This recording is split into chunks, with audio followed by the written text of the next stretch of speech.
Darling one, you were born from the sweetest love, cast from the fires of creation, burning bright into the making of your perfect constellations.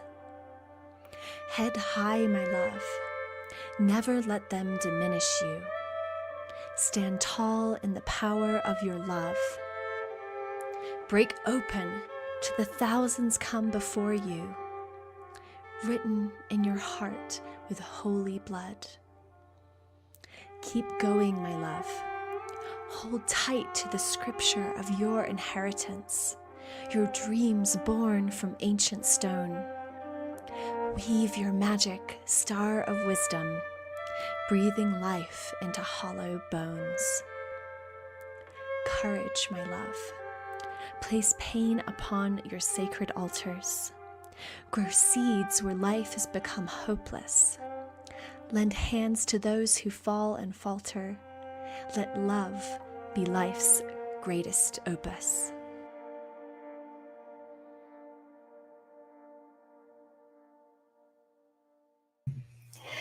Hello and welcome to Dreaming the Ancestors. My name is Tara Wild, and this podcast is all about remembering and reclaiming ancestral wisdom, feminine wisdom, and earth magic. And today I'm really excited to welcome Mhara Starling to this podcast. This is the 10th episode of the second season. We are streaming live on Facebook and YouTube, and if you're here live, please feel free to say hello in the chat and let us know where you're calling in from. Mhara Starling was born in North Wales, raised on the Isle of Anglesey, and is a native Welsh speaker. She's been practicing witchcraft from a very young age and has been featured in various television series and documentaries, both in Welsh and English. She also has a book called Welsh Witchcraft, a guide to the spirits, lore, and magic of Wales. And I'm so honored to welcome Mhara, so I'm going to bring her on just for a moment here. Hi, Mhara. So good to be here with you. Oh, hello. Thank you so much for inviting me to be here. It's absolutely glorious to see you. Thank you, love. Yeah, I really am so excited for our conversation. I know so little about the Welsh traditions, and I know that lots of my followers and people who listen to this podcast have Welsh ancestry, and I often get questioned, do you teach the Welsh traditions? Where can I find people who teach it? So this is really wonderful to have you on, and I hope that everyone enjoys listening to Mhara's wisdom. As always, to begin this podcast, I would really love to start by welcoming in our ancestors. And I invite us all to take a moment to close our eyes and imagine that we're having this conversation in the flesh, heart to heart, and we're sitting on the ground around a great fire. And we're sharing wisdom, we're sharing stories, just like our ancestors have done since time immemorial, going way, way back into the mists of time. And I invite you to take a few deep breaths as you really feel this experience of being gathered around the fire and connecting to the heart through the fire. And as we hold this visualization, this experience in our hearts, our minds, our bodies, I'm going to begin our ancestral honoring. So I'd like to welcome in my ancestors of blood and bone. I'd like to welcome in my ancestors from the Celtic Isles, from England, Ireland, and Scotland. Fáilte na sean sinsear, welcome to the old ancestors. Welcome to the grandmothers, the grandfathers. And I'd also like to honor the ancestors of the lands that I'm on, which are the ancestral lands of the Ute and Arapaho people in the mountains of so-called Colorado. And I'd also like to welcome in the ancestors of all of our lineages and to feel that all of our ancestors are coming to this place of connection, seeing one another, and to know that when we go back far enough, we are all related. I once heard that if you go back just 1,000 years in Europe, every single person that's alive today is related through that ancestral connection from up to 1,000 years ago. And that feels really, really potent for us to remember. So thank you, beloved ancestors, honoring my ancestors and the ancestors of this land and all of our ancestors. And with that, I will pass over to you, Mhara, to welcome in your ancestors. Thank you. I'd like to take a quick moment now that we are here, and our purpose and our intention for this evening is to discuss the magic, the lore, and the very legacy that has been left by the cultural continuum of Wales. I'd like to take a moment to just honour the land itself within its native name, Cymru. We may know it as Wales today, a name that was given to this land by those who came from over the seas, but those who were native here referred to it as Cymru. Cymru, which can translate to mean comrades or those who we are close to. And just take in the moment to really acknowledge what that meant. Those who were near and dear to us, the countrymen, those who were around us. Cymru. O Gymru fynyddig, paradwys y bardd, pob dyffryn, pob clogwyn, i'w golwg sydd hardd. Drwy deimlad gwladgarol, mor swynol yw si, ei nentydd afonydd I mi. O mountainous region, whose fair to my eyes, whose precipice and mountains inspire me so deeply. O land of the mountains, the bard's paradise, quicken our fire, quicken our blood, inspire us with the awen that ranges through this land. And I also call to the spirits of my ancestor, cyfarchion, I ysbrydion y tir, ac ysbrydion hynafol y tirlun o'n gwmpas. To the ancestral spirits that reside within this land, we honour thee and we call to thee. Byddwch yma nawr, be here now. Thank you. Thank you so much, Mhara. Really feeling the power of your invocation, and really beautiful to hear the native language. And thank you for bringing in the native name of Wales. And I'm going to attempt to say it, and you can correct me, Mhara, because it's a little hard to say. Cymraeg. Yes, so Cymraeg is the name of the language and the people, and Cymru is the name of the land. Cymru. Thank you, Cymru. I invite everyone who's listening to practice that as well, because it feels really, really beautiful and important to honor the native name of these lands that we'll be speaking of. Yeah, thank you so much, Mhara. So, the title of this episode is Welsh Witchcraft and Women of Welsh Mythology. And I'm really excited for this conversation. And I know that there's so much beautiful wisdom and mythology for people to connect with from these beautiful lands. So for anyone with Welsh heritage in particular, this is going to be a really valuable episode for you. Wales is a country that's full of legends and myths about the spiritual world, stories of sacred lakes and healing herbs, women of magic, and the mighty red dragon. The land remembers these stories and these ancient ways of mystery and magic, traditions that have their roots in old Brythonic Britain. And there are some really fierce and magical women in Wales's ancient mythology who embody the archetype of the witch in a variety of ways, which we'll be exploring in this episode. So Mhara is going to share some wisdom about these mythic women, what it means to be a modern day witch, and the Welsh magical traditions. So Mhara, I would love to begin by just hearing a little bit about your personal journey. How did Welsh witchcraft become important to you, and how has this wisdom path really unfolded for you over the years? Of course. So, hello to everyone listening who might not know me. My name is Mhara Starling. I'm from an island that's at the very tippy top of Wales, right in the very north of Wales, called Ynys Môn, in our native language, Ynys Môn, which got translated into English as Anglesey, for reasons unbeknownst to me, to be honest.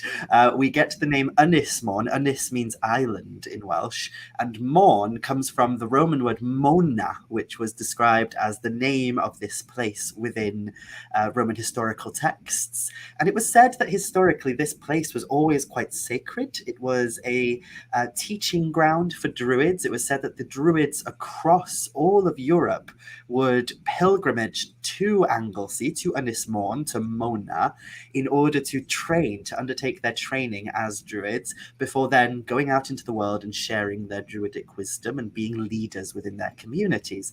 So I was always kind of immersed in the magic of this landscape from a very, very young age. I absolutely adored the stories of druids and giants and witches and fairies from the landscape. And I remember when I first went to school, when I first started primary school, that was the first thing I told my teachers was, oh, I love fairies and magic and witchcraft. And luckily, because I went to such a rural school in the middle of nowhere, the teachers kind of had free reign. They could do whatever they wanted.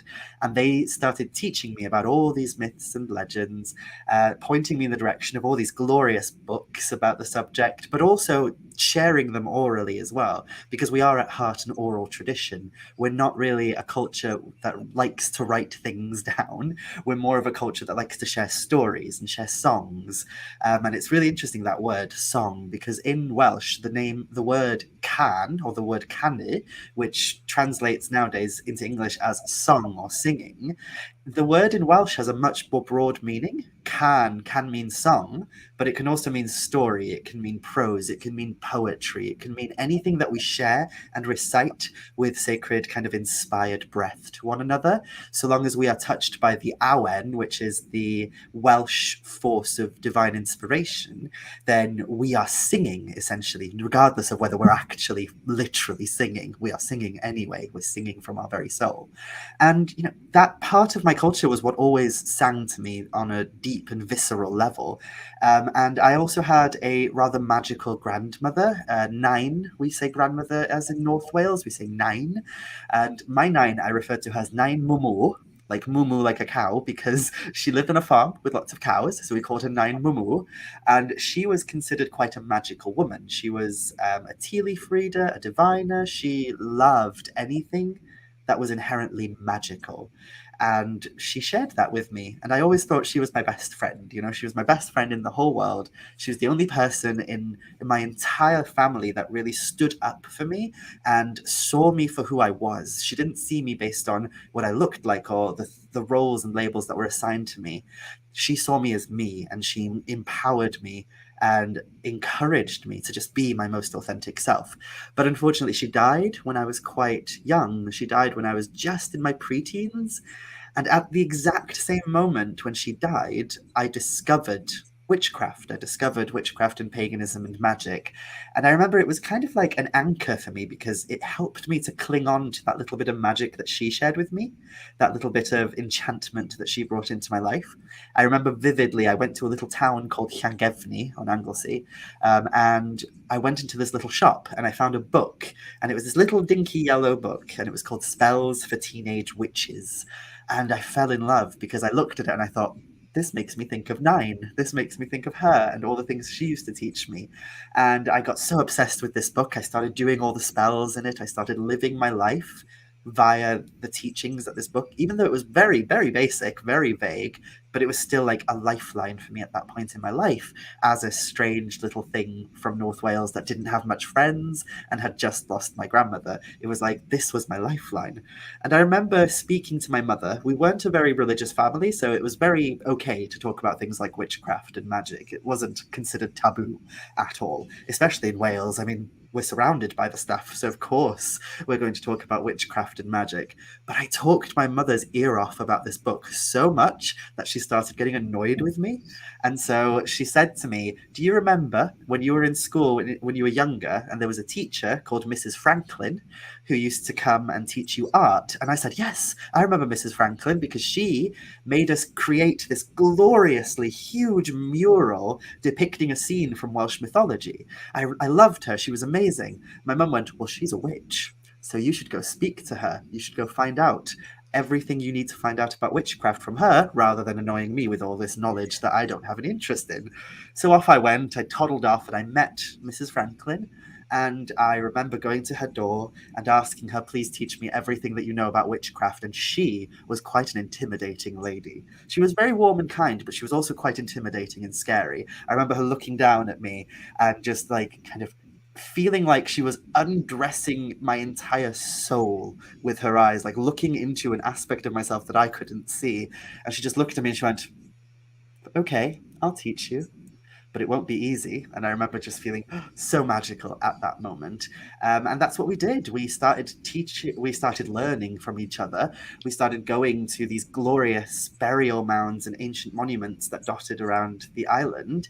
And we started practicing magic together. And sometimes it was deeply like spiritual and calm and serene, where we would sit and we would just listen to the wind or listen to the movement of the trees. And she would tell me to, listen deeply and hear the sounds that are usually unheard by ordinary people walking through the woods. And those moments, are very kind of, ooh, amazing and magical. Other moments were a bit more wow, chaos and all over the place. I remember being on top of a burial mound one night and we were dancing with fire, light, and under the stars. It was a glorious summer night, and she was there in her white robes with her huge breasts swinging like pendulums as she danced around. She was just glorious and magnificent.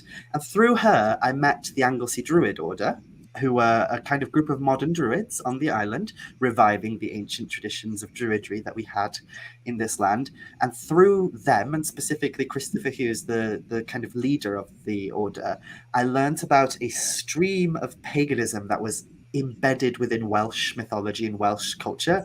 So I took the teachings that Julie gave me, which were based in witchcraft and folk magic, and I took the teachings that Christopher and the Druid Order gave me, which were rooted in Druidry and Welsh mythology, and I kind of did this.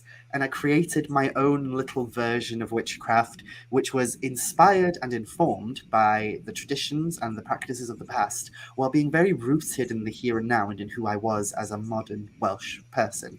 And that was it. I became a Welsh witch, or as I say in my native language, I call myself a Swin Wraig, which doesn't have a direct translation. We can translate it literally to mean charm lady or charm woman.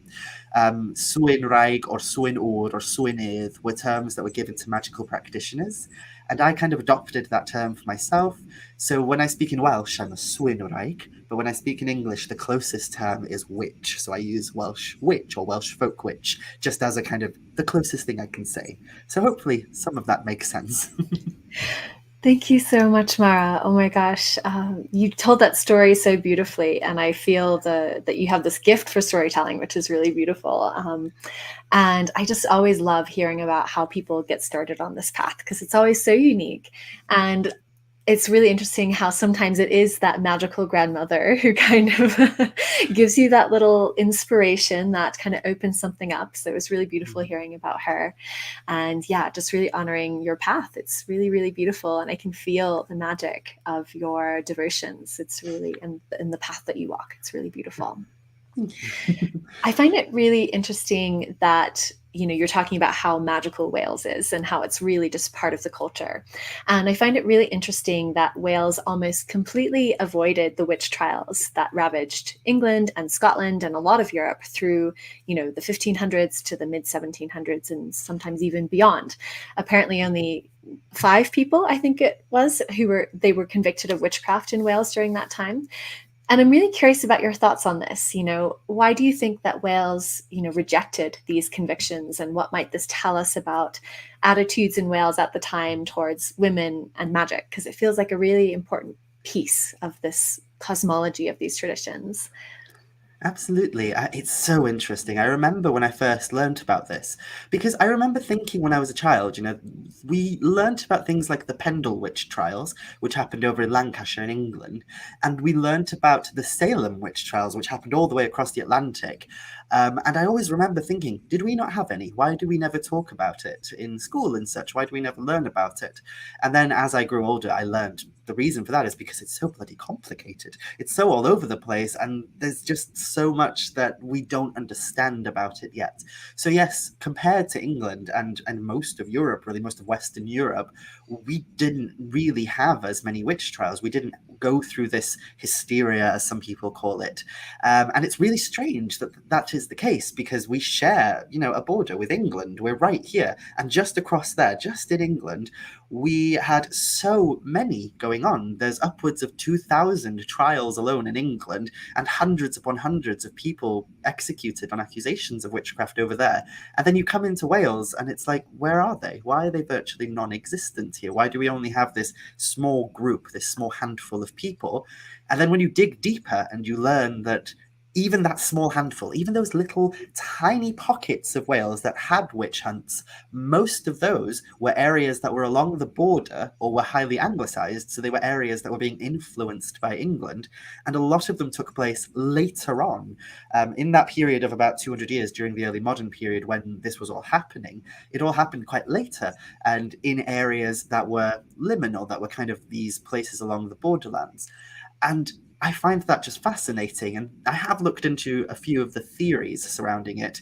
There is one theory that is very fantastical that I love, and it has to do with fairies, or the belief in fair folk within this land. So we have within Wales what is quite a strong fairy faith, a faith within the fair folk that persisted and still persists in some little rural areas to this day, but definitely persisted throughout the early modern period. Where people believed that, these fairies, these liminal beings, and when I say fairy, I don't mean the small Tinkerbell types that we see in Disney films. I mean these liminal otherworldly entities that are very much rooted in this idea of otherness and in the idea of the natural world. So they're these beings that could be very rooted to the natural landscape, or they're considered completely otherworldly, these other entities that come through. And the theory surrounding fairies and how that might have influenced witches and witchcraft in Wales is that if you lived in Surrey or somewhere in England, in Essex or whatever, and you suddenly had a deep bout of bad luck hit your way, all of your cattle just dropped dead in an instant, you're more likely to go, ooh, that was because of Wendy down the road. She cursed me. She's a witch. I'm going to go and take her to trial because she killed all my cattle.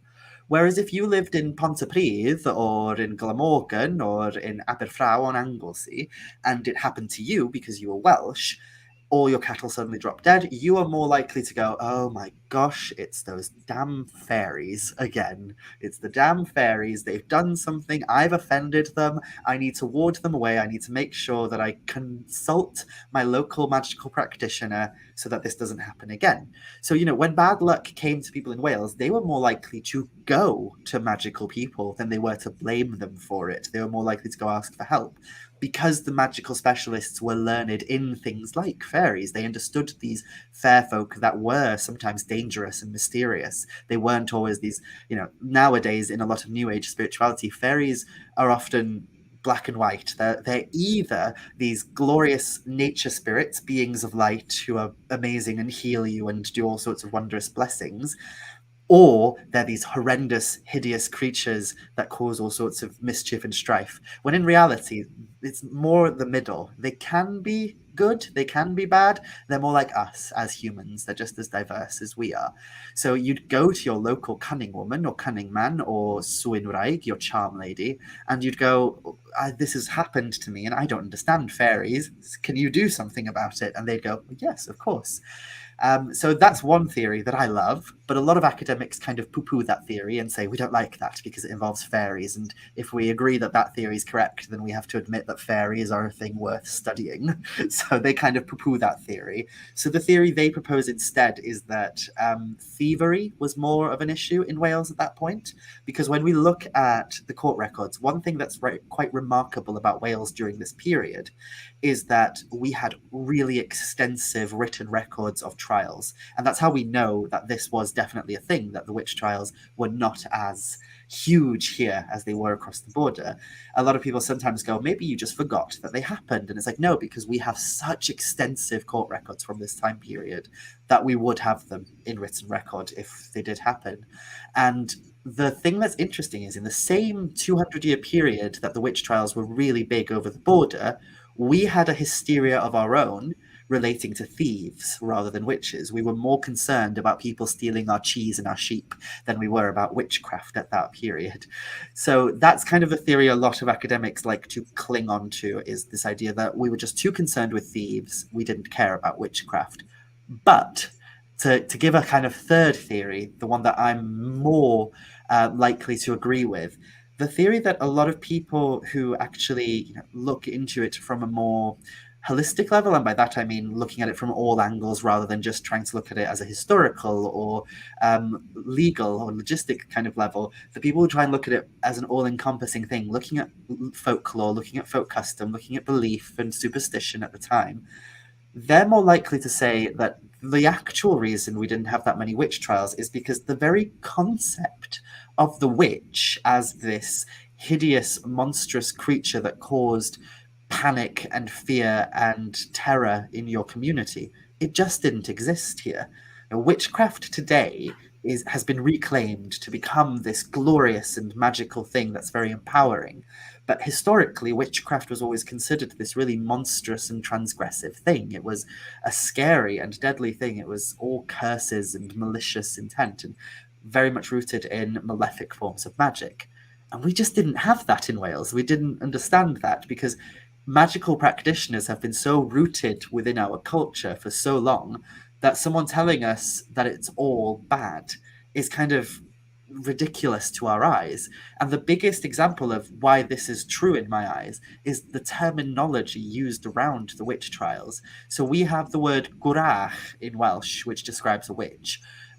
But that term was never used during the witch trials because it's kind of a more modern term for a witch. And by modern, I mean like 17th, 18th century. I have very weird semblance of time. But in kind of the 17th and 18th and 19th centuries, the term gwrach became this term that became associated with older women who were a bit weird. So it was almost like a slur directed at older women who didn't fit into the conformist nature of society at the time. So gwrach is more akin to like hag or something like that within that context rather than witch. And it only became witch within like a Halloween sense later on in time.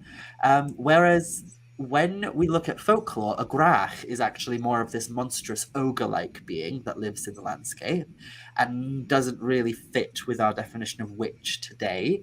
And also, gwrach before that was just a word that was used to describe anything that was disgusting and icky. So we go gwrach about anything. And you can hear it in the word, can't you? It sounds icky. It's like gwrach.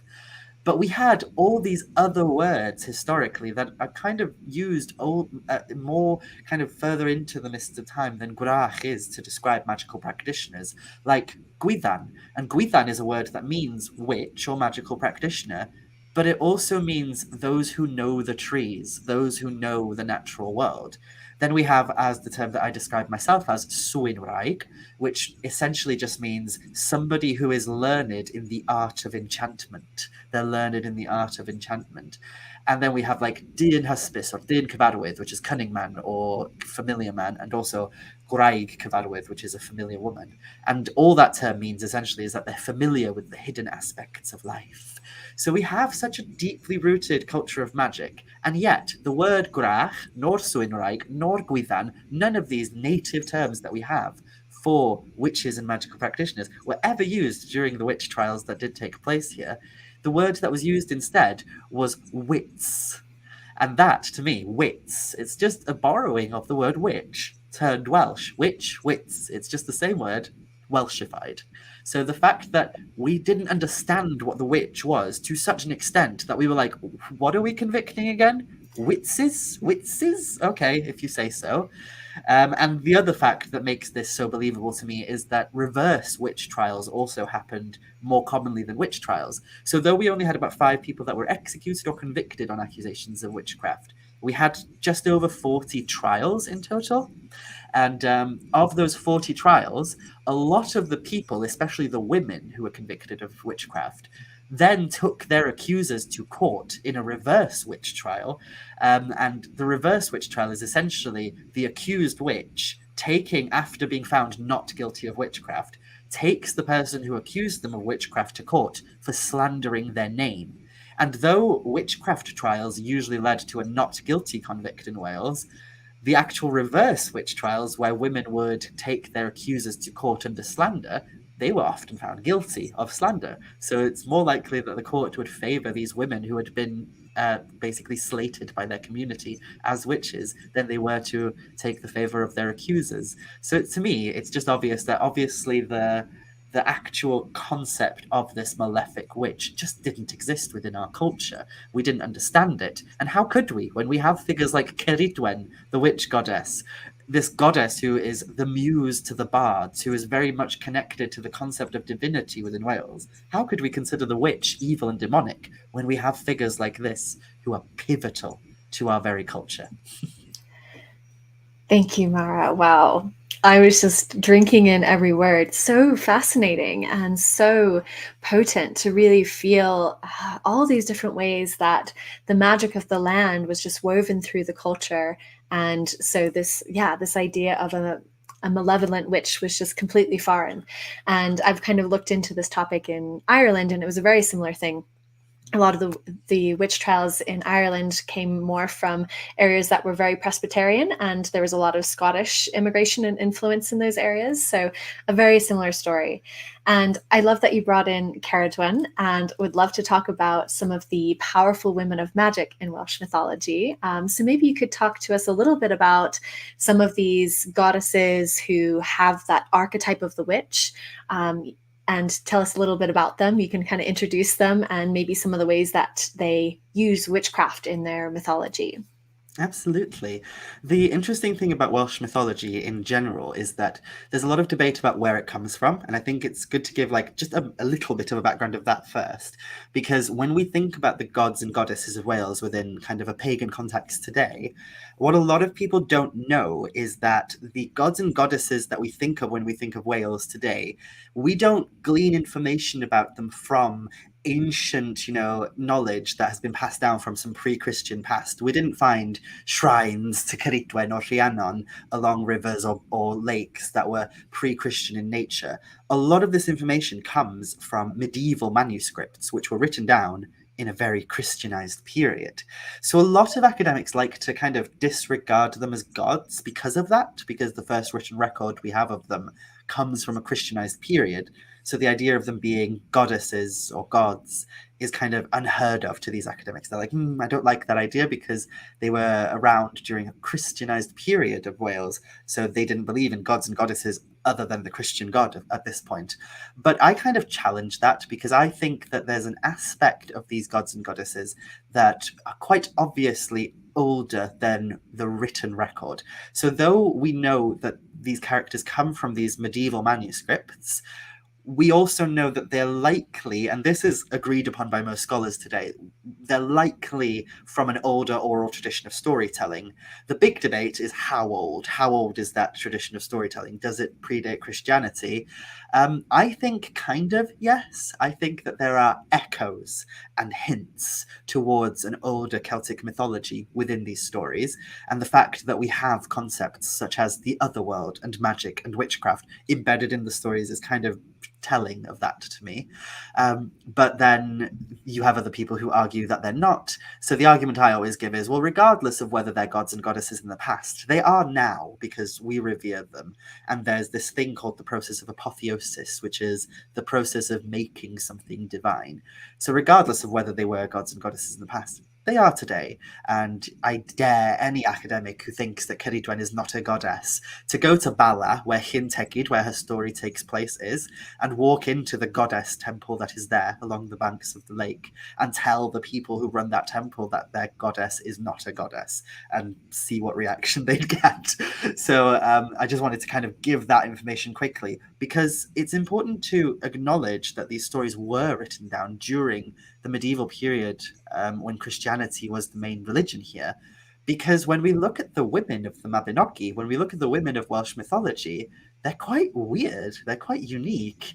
So when we look at medieval mythology and, well, medieval literature, I should say, rather than mythology, when we look at medieval literature across Europe during the same period, most women, most female characters within a lot of this literature, they tend to fit into two categories. They're usually pigeonholed into two types of women. And the way that a lot of scholars have kind of categorized this is that every woman within medieval literature, medieval Christian literature, tends to fit into either Eve or Mary. So they're either Mary, as in this beautiful, pious, brilliant, amazing spiritual woman who can do no wrong and is just divinely amazing, but is usually very boring and doesn't do anything. Or you've got the Eve characters who are usually more interesting because they do things that are more interesting to us as modern readers. They do things that are like, oh, that's fun. I can relate to this character. But they're usually considered, bad. They're usually considered moral lessons for people to learn, like, don't be like this, or else this will happen. And that's another way that we know that it's an Eve kind of archetype, because usually all hell is broken loose on them in order for them to learn their lesson. So something goes wrong in their story and everything goes tits up. So they have to learn to not be this Eve character. And when we look at the Mabinogi, Welsh medieval literature, there are characters that could fit into those two categories, such as in the first branch of the Mabinogi, there is a unnamed character. She's an unnamed wife of a male character called Arawn, and she is described as being one of the most intelligent, one of the most noble women he ever meets. And she's gorgeous, she's glorious, but she's also like a philosopher at heart. So she's a Mary. She fits into Mary because, like I said, she's got all these virtuous qualities to her, but she's boring. She doesn't do anything. But then you have the Eve-like character represented in like Blodeuedd. Now, Blodeuedd is an interesting one because she is a woman who is created purely for a man within the story, which is very reminiscent of Eve's story in the Bible, of course. That whole idea that she is created purely to be a wife to a man, and she doesn't want to be his wife. She, in the story of Blodeuedd, she doesn't want to be this guy's wife. So she ends up kind of trying to murder him in the story, and then it all goes wrong for her. She does end up kind of murdering him, but instead of dying, he transforms into an eagle, and then a wizard turns him back into his normal self. But due to her kind of attempted murder of her husband, she ends up punished and transformed into an owl.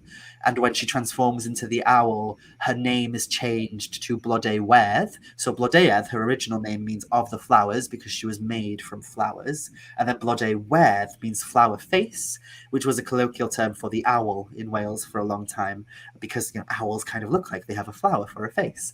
And the reason she was turned into an owl is described in the story because owls are considered the most hated, the most feared of all the birds. They are the birds that are stuck in the dark. They're constantly only hunting at night, and all the other birds hate them, despise them, and fly away from them in fear. So therefore, she's going to live a life of darkness and solitude as an owl forever. So she's punished in the same way that Eve is in the Bible.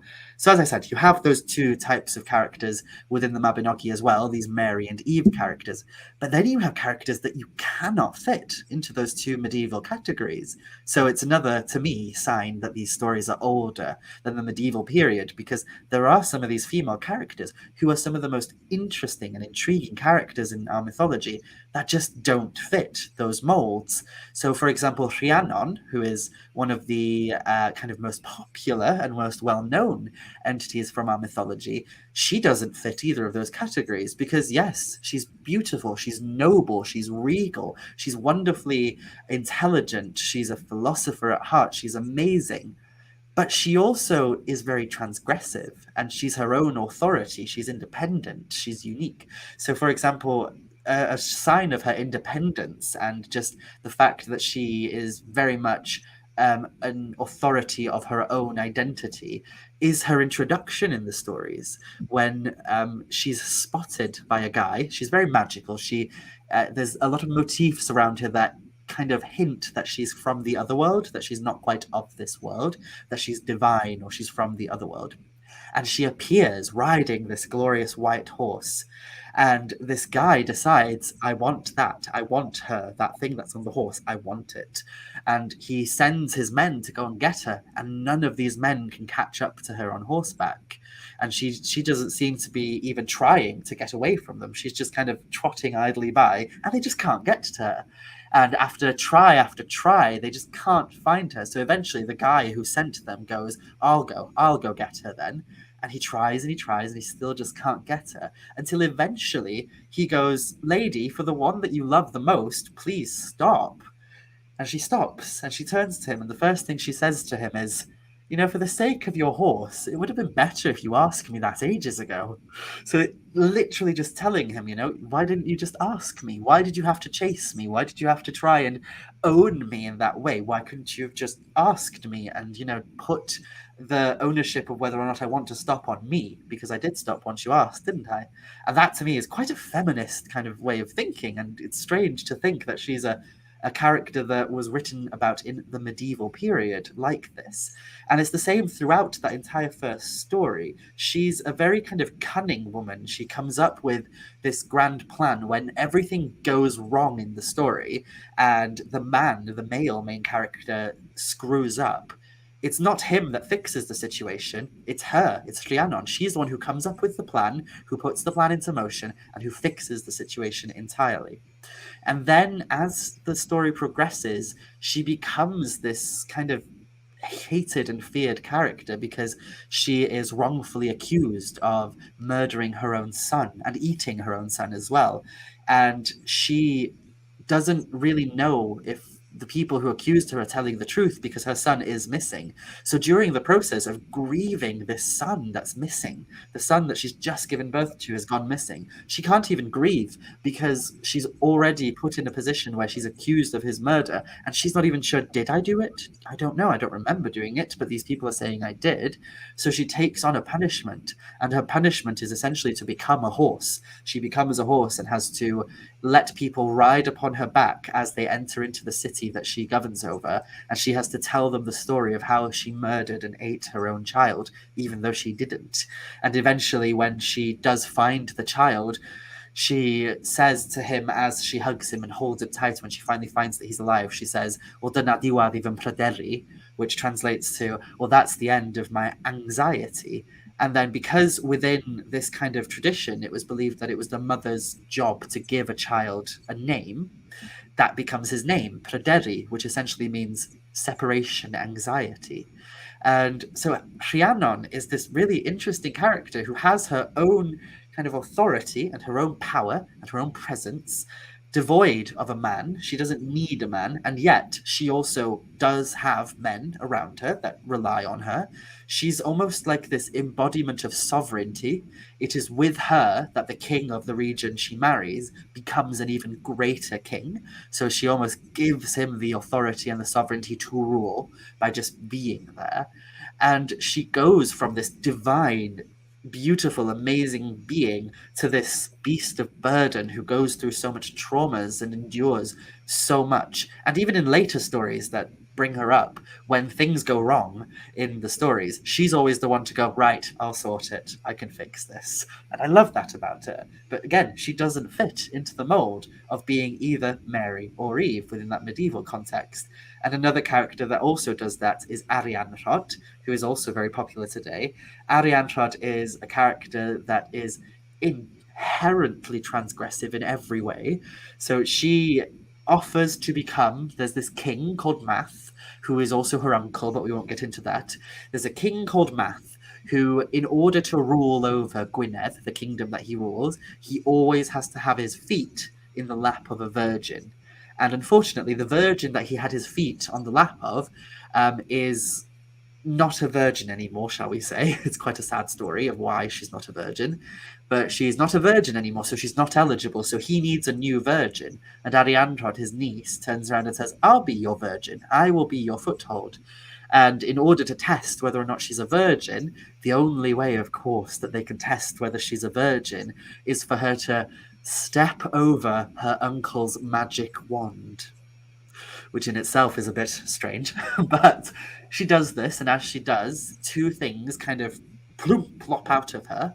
These two little, like, there's this one crotch goblin that comes out of her and instantly is given a name, Dylan, and then crawls into the sea. The other thing that comes out of her, which some have kind of theorized is perhaps afterbirth, is just kind of this shapeless, formless thing.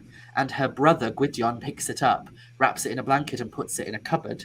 And over time, it incubates and turns into a baby. But she runs off and she doesn't give a crap about these things that she's given birth to. She's just embarrassed and she's lost her dignity in this situation. So she runs off and she goes to live on her island called Caer Arianrhod. And then a few years later, Gwydion, her brother, comes to her and is like, "You have this child, give him a name." And she scorns it. She scorns motherhood. She refuses it. And that in itself is transgressive in the fact that she refuses the role that was traditionally placed upon women in that period. You know, women weren't supposed to scorn motherhood. Women were supposed to embrace motherhood. So there's this woman who's going, "No, I don't want to be a mother. I gave birth to that without my consent. I'm not taking the responsibility for it." And in that, she is just inherently like quite empowering as a woman. She very much embodies a lot of traits that we would consider very modern. And yet she's a character who's very, very old. And she's just glorious in that respect. And both of these characters, Rhiannon and Arianrhod, are deeply woven into the idea of magic because Rhiannon, as I said, is very otherworldly. She has these birds called the Adar Rhiannon, which are supposedly able to lull you into a sleep-like state, a trance-like state, where the sick and the hurt no longer feel their pain, and the dead can rise again and be with you. So it's this kind of liminal state of being as the birds sing around you. She also has like magical tools, like a sack that is never ending, kind of like Mary Poppins bags. And she also rides upon a horse that can trot faster than any other horse can gallop at the highest speeds. So she is inherently magical in that respect. And also then Arianrhod is considered quite magical because she places these things called tongueheads upon her child because she refuses to be a mother. She doesn't want to be a mother. So she places these 3 tongueheads. Now, tonguehead doesn't really translate into English very well. Some translations of the stories translate it to mean curse, but it's not quite a curse. It's more like a fate. It's your fate that she's placing upon you. And the fate that she places upon him is that he will never have a name. He will never have weapons because weapons were very important in that period, for a man especially. And he will never have a wife that is of mortal stock.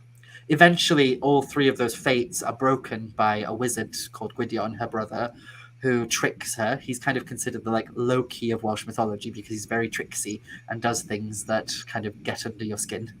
But he causes these tongueheads, these fates, to be broken. So he does get a name, and he's named Lleu, which is really interesting because essentially Arianrhod, this name that means the silver mound, the silver wheel, or sometimes it means the axle of the wheel, the center still point of the wheel. She gave birth to Lleu, which means light.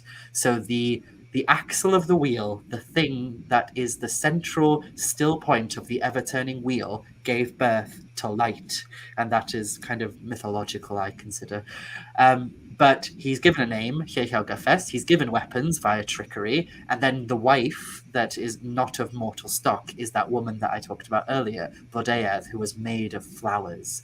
So all these women, they embody these ideas that are just inherently transgressive and inherently, I suppose feminist is the only way we can put it, is like they're really cool characters, and their magic and their witchcraft is just a small part of what makes them so impressive.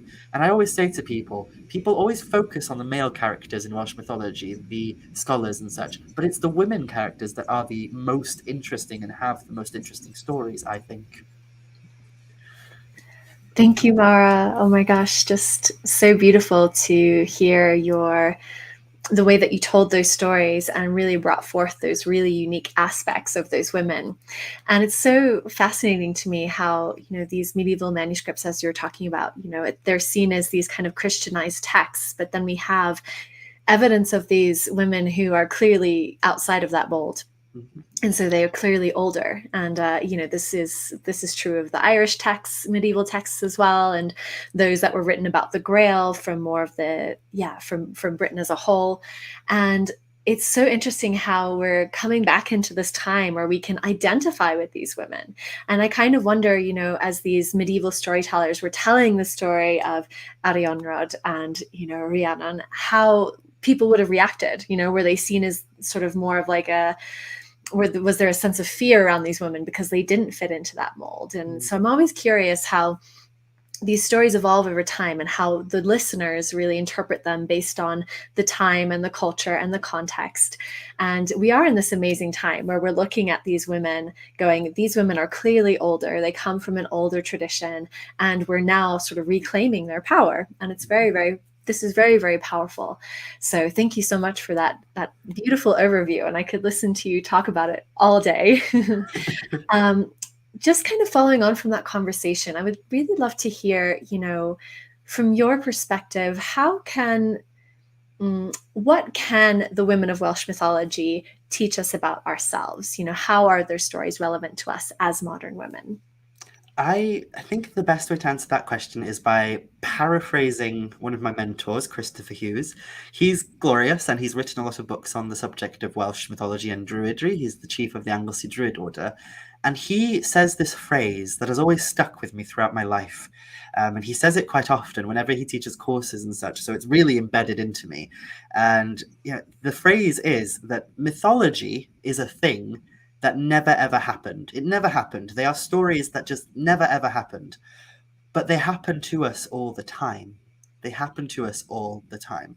And the reason that has always stuck with me, the way that he's said this, is that it's true. The reason that we turn to these stories isn't because they're fun stories and they're cool. It's because they're important and they're relevant and they reflect an aspect of who we are as a culture, as a society, and also as individuals. They reflect who we are as a collective as well.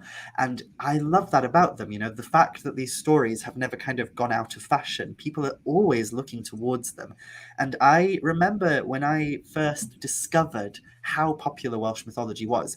Wales is a strange nation because we're not very well known worldwide. A lot of people don't even know we exist. I remember when I went to university, there was a lot of people who would ask me where I was from. And when I said Cymru or Wales, they would go, "Where's that?"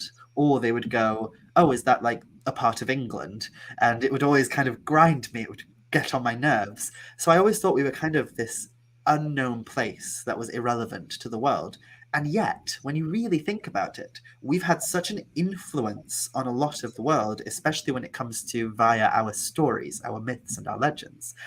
We wouldn't have Tolkien or Game of Thrones or even possibly Harry Potter or anything like that if it wasn't for the influence of these stories. There are so many motifs that are taken directly from these stories that are very relevant in our modern fantasy scene. And then beyond that, on a more spiritual level, on a more kind of embodied spiritual level, you also have to just look around right now and notice that there are so many people connecting to these characters on a visceral level. It's really odd in my eyes that there is someone over in Michigan or Minnesota right now probably praying to Ceridwen, who is from a lake that is like a few miles down the road from me.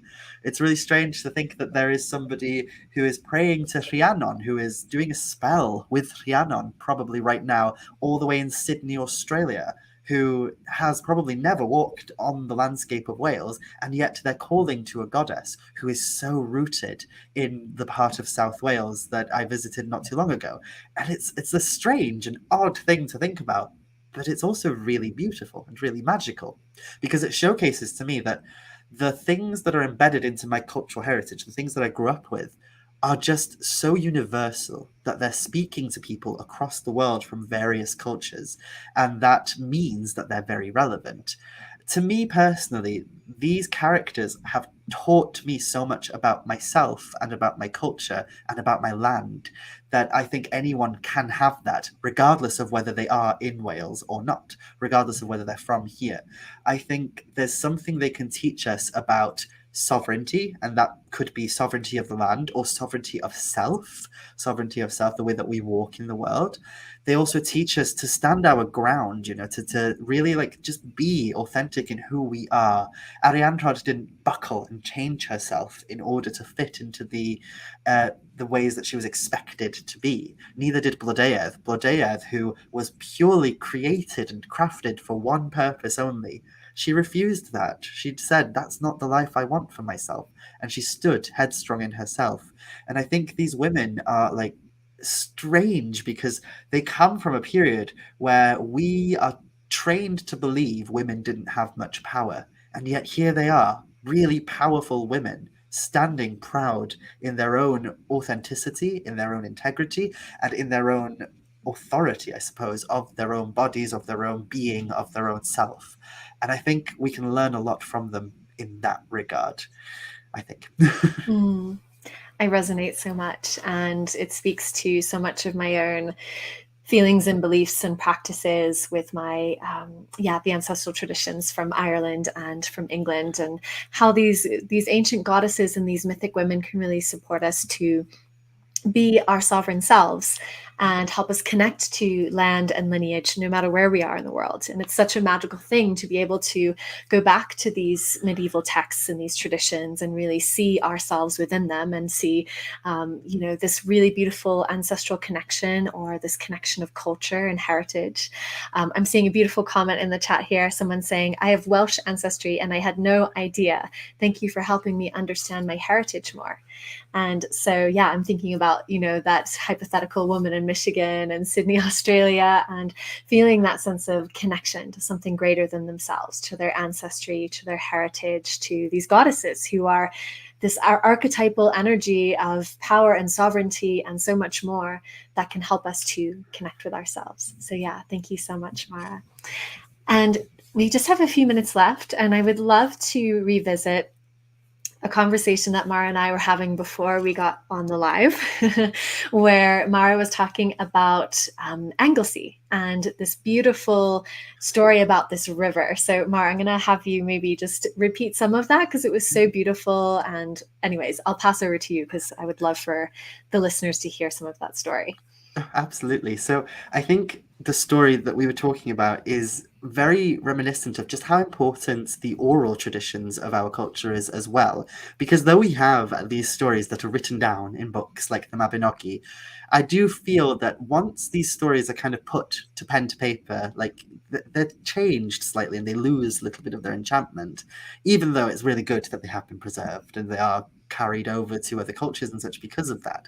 But at the same time, I grew up in a landscape where these entities were alive. They were very much part of my upbringing and my heritage, and as well as just they were around me at all times. And I think the goddess that I'm going to mention now is probably one of the first goddesses I ever interacted with in my youth. So I grew up on Ynys Môn, as I mentioned in the beginning. Ynys Môn is an island that is very well known for its agriculture and its history of feeding the rest of Wales and such, its farming traditions.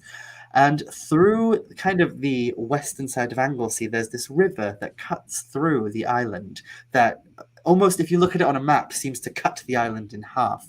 And it's this really diverse and beautiful river because in some parts of the river, it's this really wide, expansive, deep, and gushing river. And then on the other parts, it's this small, trickling stream that doesn't seem to leave much of an impact on the environment around it. And this river is just so much part of the everyday culture. So we cross over it on bridges when we go to any of the towns on the island, or if we need to cross off the island, if we need to go onto the mainland, we have to cross over that river. If you come from where I'm from on the island, there's no getting around it. You have to cross over the river.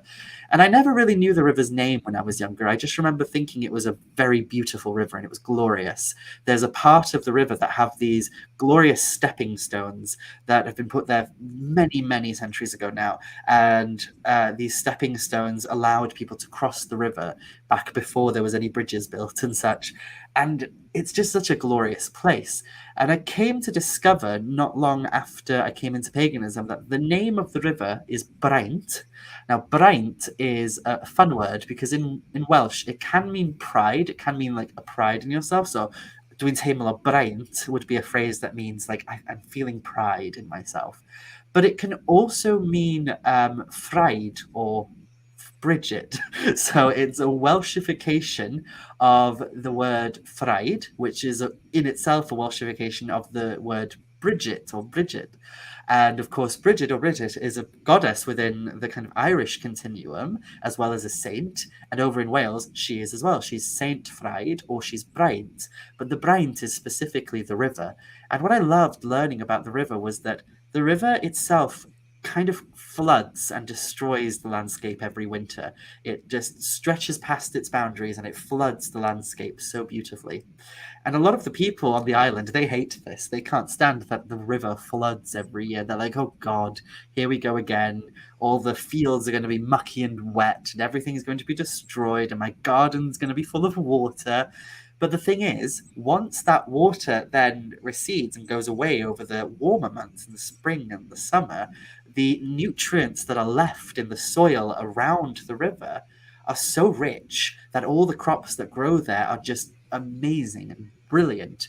And the thing about the island is called Morn, which, as I mentioned, comes from the Roman Mona, or probably comes from an older Brythonic word before that, but the Romans recorded it as Mona, so it kind of stayed within cultural memory as Mona and then became Morn.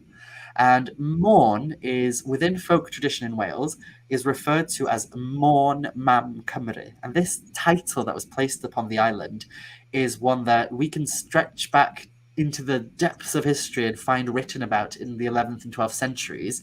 But it's possibly older than that. It's some kind of colloquial term that was probably used within common vernacular long before it was written down. But Morn Mam Cymru means Morn, the mother of Wales, or Mona, the mother of Wales. And the longer version of that saying is Morn Mam Cymru, Nain y Byd. Morn, the mother of Wales, the grandmother of the world. And it was these crops, these gorgeous and glorious crops, that fed the entirety of Wales and even parts of Europe and England got their crops from Mona, from the island, so that they could feed the nation. So she's this kind of mother goddess that has been feeding so much of the world for so very many years, and she still continues to. There are still so many crops that get exported from the island. And what's really interesting is that during a huge drought that happened in around, I think it was 2014, or maybe it was a bit earlier than that, the river really, really like kind of shriveled and almost died into nothingness in this intense heat that we had. The grasses around the fields and such were just yellow and looked like they'd burnt to death.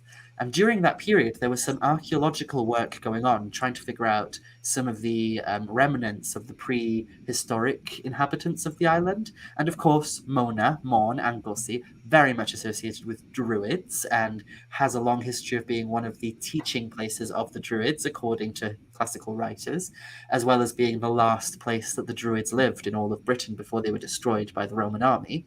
So there's a lot of interest around Anglesey. There's numerous sacred sites on the island, beautiful ancient monuments.